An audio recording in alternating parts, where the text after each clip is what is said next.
ঝগড়ার সময় খেয়াল করেছো, তুমি চুপ থাকলে সামনে মানুষটা আরো জোরে চিৎকার করতে থাকে। এটাই ডার্ক সাইকোলজির আন্ডাররেটেড টেকনিক, স্ট্র্যাটেজিক সাইলেন্স।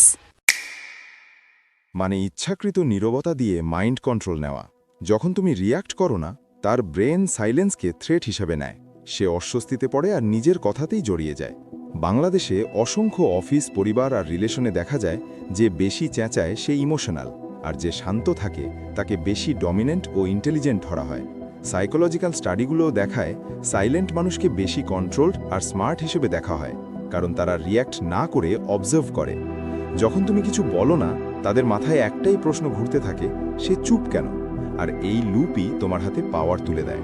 বলো তো, ঝগড়ায় তুমি চিৎকার করো নাকি চুপ থাকো? কমেন্টে লিখো সাইলেন্স ইজ পাওয়ার যদি তুমি নিজের ইমোশন কন্ট্রোল করতে পারো। আর এমন ডার্ক সাইকোলজি জানতে চাইলে এখনই ফলো করো।